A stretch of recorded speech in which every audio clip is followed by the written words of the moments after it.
Welcome back to this episode of the Iowa Beef Collective. I am your host, Patrick Wall.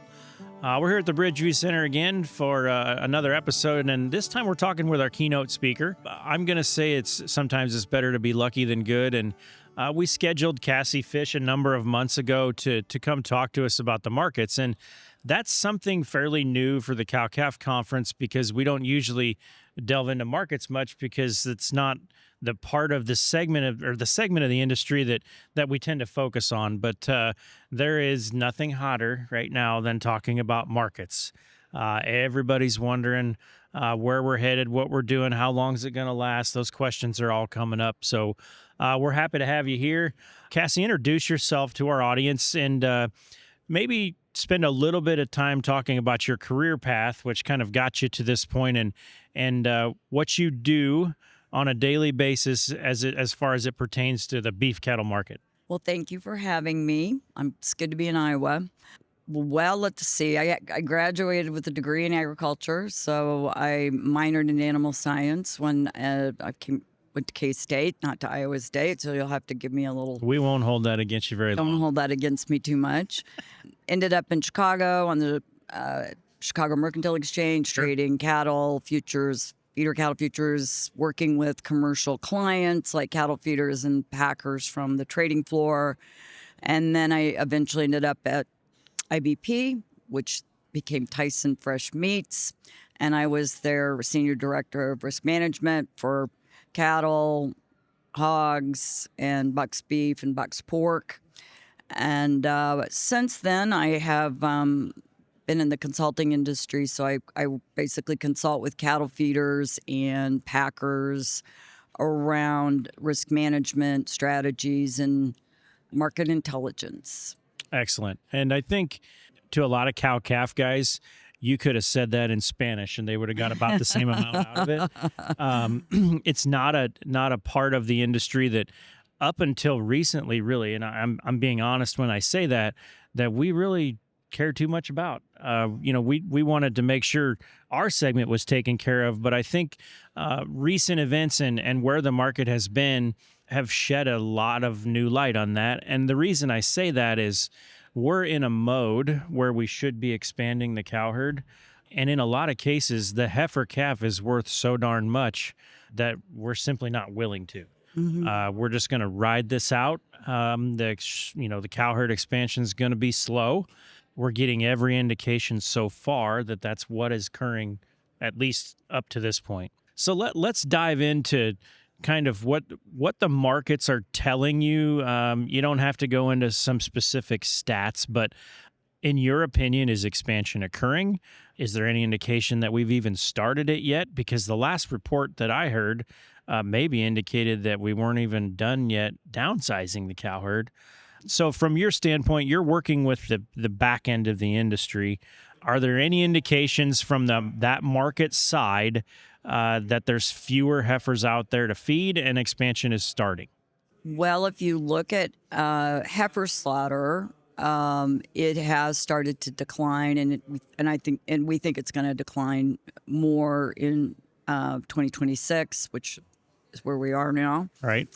And so with the report, which is going to be released by the USDA on January 30th, so a week from today, we do expect it to show full stabilization of the beef cow herd and mild retention of heifers. So maybe 100,000 heifers, 200,000 heifers, 150,000 heifers. So that's what it looks like. But we really won't know. That is, the January report is the best of the two. We didn't have the July report for a while, then we got it back, but we really rely on that report as the report to give us the most accurate information. So we do think that there's been modest expansion. The more interesting thing from my perspective is, given the way we've changed the way we feed cattle for dramatically more days. We're able to produce dramatically more beef, and we're able to do all this with fewer cows. And part of that is because of beef on dairy and because we started feeding beef on dairy heifers, and especially in 22, 23, 24, 25, and it's continued. So Beef on dairy makes up about probably close to 20% of the cattle on feed now. And so then that is also manages to support that total cattle on feed. We had a cattle on feed report today. We have 11.45 million cattle on feed, despite the fact that we all know fewest beef cow herd in modern times. Right. So that's really there's the question is, how many cows do we need now? That's really in my mind. Right. I'm an old timer, so I've been doing this a long time. Last time we expanded about 2 million, the cow herd, about 2 million head. What's going to happen this time? I mean, capital requirements. We have persistent and drought around, and the heifer calf brings so much money. Why would you hold her and breed her? Right. And I think the beef on dairy has been certainly a hot topic, and it's been here long enough. That's not going away. No, it is not. The price of milk is not helping, however you want to look at that. The price of milk isn't high enough to say we're not going to breed those dairy cows to beef this time. We're going to go back to dairy and make a replacement. That's not going to happen anytime in the near future. And that's a segment of the industry that is helping the dairymen. Mm-hmm. They're capturing those dollars on those calves. And it's a segment of their business that used to be kind of a net zero or even a negative in some markets. So that's certainly different than when the last spike happened in 2014 and certainly any spike before that. I want to shift focus a little bit and talk about probably maybe a hotter topic for the cow-calf guy because it affects what their feeders might be worth, and that's the U.S.-Mexican border. Mm-hmm. Every time I turn on the TV, it seems like they're giving a different date of when this thing's going to open. Any light you can shed there on, and not necessarily crystal ball like it's going to open on March 31st. That's not what I'm after. What impact do you think it will have to the market in the short term? Well, it's already had significant impact in the short term. I mean, there have been several cases that have been found in the last 2 weeks. So to my knowledge, through my contacts, the border is not going to reopen anytime in the next foreseeable future. So it's conceivable that we won't see it open until summertime or fall, or there's really no way to know, because it's just going to take time. The real concern is if you've ever had a major closing like we did back in 2003 and 4 when we weren't able to ship beef to Japan. By the time we got to ship beef to Japan again, they had found other suppliers. Mm-hmm. We regained most of it, but we've never, ever regained all of what we lost. And so the thought process is that when the border does reopen, that there will have been other avenues, marketing avenues for those feeder cattle. Everybody believes there's more Mexican cattle feeding taking place, but we don't have any numbers on that. And so there is a concern that it will not return to what it was before, which was generally 1 million to 1.2 million feeders that were placed in U.S. feed yards every year, so that when it does come back, it'll come back slowly. We don't know what the protocols will be. Both sides, it could make it slow, right, to get cattle actually logistically in a yard. It's definitely making itself known if you look at Texas cattle on feed numbers and Colorado cattle on feed numbers, they're really suffering their occupancies without having access to Mexican feeder cattle. Beef Improvement Federation meetings a few years ago was in New Mexico, and one of the tour stops was the U.S. border crossing where livestock came, mm-hmm. And it was absolutely eye-opening, the number of animals and moving both directions, U.S. cattle going to Mexico and vice versa, and to have just the thought in the back of my mind of that whole facility is empty and has been for over 6 months now. So I guess, and I'll ask this because I don't know the answer, and I'm sure other people are wondering as well. Where are those Mexican cattle? Are they being fed? Are they being put on grass? Is there, and you mentioned it a little bit, what is happening to the cattle that would have come across the border? Does Mexico have the capacity to harvest them? They don't have the capacity to harvest all of them, right? The infrastructure didn't Right. exist. So some of them are being fed. I've heard that they are running the plants that exist there very hard. So they're trying to pick up the slack, Sure. but probably more cattle are staying out on grass if they've got it. It's all kind of ABC, all the above. And but the line of sight there is not great. Yeah. I mean, you really can't even get an accurate number on cattle on feed. You can. I did some research before I came down here on the cattle feeding in Brazil, cattle feeding in Argentina, because we're the ones that produce the finished beef in the world. We're the number one producer of finished beef. And so Mexico doesn't even have any kind of a really formal structure because they've just been our supplier. Right. I mean, Canada is much, they have feedlots, they have packing plants.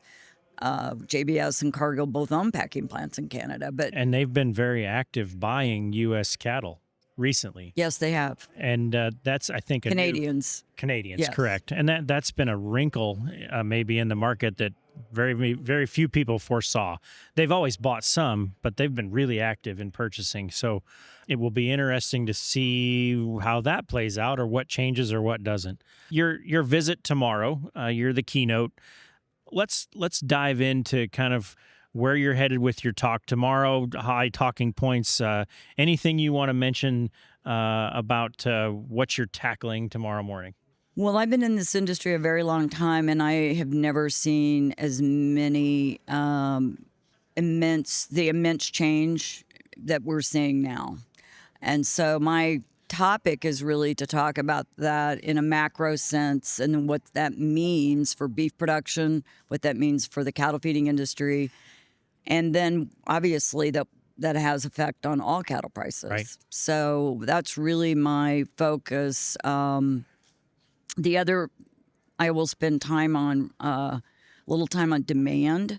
Demand has been phenomenal since 2020, but we are seeing a couple of signs that maybe we've slowed demand. Peaked a bit. And so it is record high, and so that is it's a serious consideration. It doesn't mean we're going to see a repeat of what we saw in 2014, 15, 16, but demand was not given enough credit for the rally. The press would pick up that it was tight because of no cows, Right. but actually cattle and feed. It's because we're feeding cattle 60 days longer at Right. least. So we'll talk about those, the changes and what the implications have been. Just the much, greater supply of prime and choice than we used to have. So we have a higher quality product, and just what the industry is able to achieve with so few cows. Which is pretty remarkable. And then the last piece, and the one that's the least impossible to predict, is we've never had so much political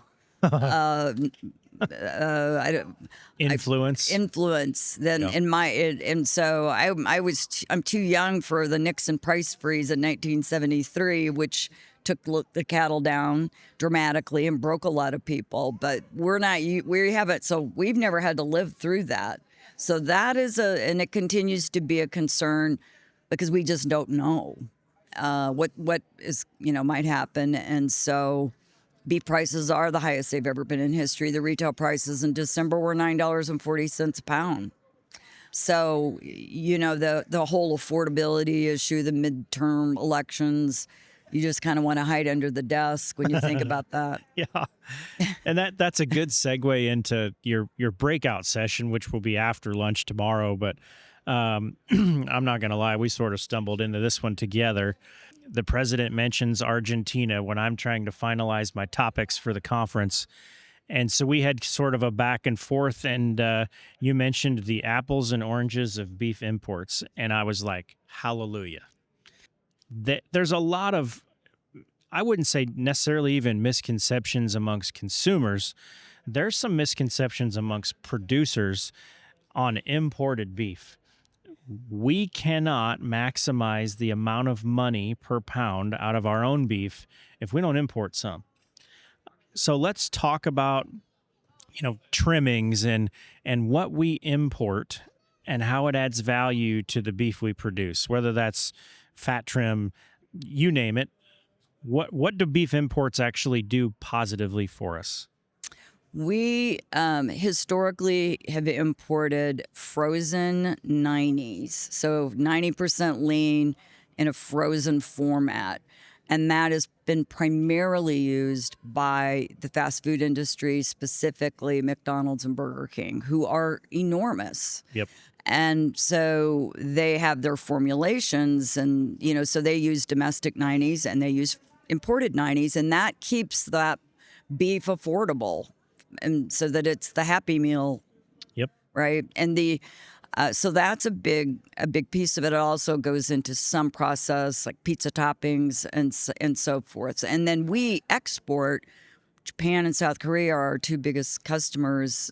I'm grateful to have them. We export fresh, subprimals fed beef because we're the premier producer of that. Right. So they're really truly are apples and oranges. One, frozen 90s are considered manufacturing beef, and we don't think about U.S. beef as manufacturing beef, even though cow beef does go into Slim, you name it, Slim Jims, hot dogs, all sorts of things. But it's really Australia, Brazil has become a lot more active. New Zealand, historically, they've been huge suppliers of us of that type of beef. It just so happens that Brazil is trying to make a name for themselves now globally. So they're trying to feed cattle. Now, they're not really sending us any fed beef, but Argentina also feeds a few cattle, and they did send us some fed beef, which after the administration encouraged that to occur. So, but in the big scheme of business, we import mostly frozen 90s, and they go into a big manufacturing, and they make patties. Yep. And it helps keep a beef affordable for the everyday middle of the road consumer, lower income consumer. Right. So you mentioned something when you were doing a synopsis of your career that piqued my interest. So I'm going to ask. You did risk management for Tyson Foods. We just did an episode a couple hours ago here as we're taping on risk management for the producer. What does risk management look like for a company the size of Tyson? Well, they have significant risk, but for livestock, the packing industry offers forward contracts to cattle producers and hog producers. And so my job was to manage the basis, make sure that the producer then gets to price his contract. So that's one piece. Another piece would be same thing happens to packers offer forward contracted beef to large end users like an Outback. Same thing. You're doing a contract, and then you've got to hedge that risk by being long futures. Yep. So it's those kinds of things primarily. It's actually a service to either the supplier or the end user more than anything else. Now, if there's any risk management in the shorter term window around, we think short-term cattle prices are going to go up. You could literally buy the futures market, so to speak. But the vast majority of it is is pretty mundane. It doesn't sound as exciting as pulling a calf at 2 a.m., right? No, it doesn't really sound that exciting. It doesn't really sound that exciting. With the weather the way it is outside, it sounds way better than what a lot of cow-calf producers are doing this evening. Yeah, I'm sure that's right. So I guess, I'm not asking you to shoot the future 5 years down the road, but, as a cow-calf producer or a feedlot producer, either one here in Iowa, what should they be concerned about from a price standpoint? Is it the border? Is it the demand, trade? What do you think is the low hanging fruit? What's the 800-pound gorilla that we really should be worried about? The market's been going up. It'll be 6 years in April. So that is a historic run. We've tripled prices for fat cattle, and we've 3.5 times for feeders. So the concern is the capital at risk at record high prices, and the unknowns that we have, which are unfortunately the political environment and demand. There's definitely demand for the rib is showing some wear and tear. So it's not falling out of bed, but it was kind of the poster child for beef demand. Right. So that's showing some wear and tear. The border certainly probably will open at some point. Now, the futures market will react very hard to that, but the reality is, who knows if we'll get 200,000 to 400,000 cattle placed the first 3 to 6 months. Yep. So the risk is that, I mean, frankly, we haven't really talked about this, and I'm going to talk about it tomorrow, but the packing industry, Tyson just closed Lexington, Nebraska, and B-Shift of Amarillo, and we just lost 7,800 head of daily fed cattle capacity. The packing industry is losing record amounts of money, and we're at our tightest numbers of the whole cycle.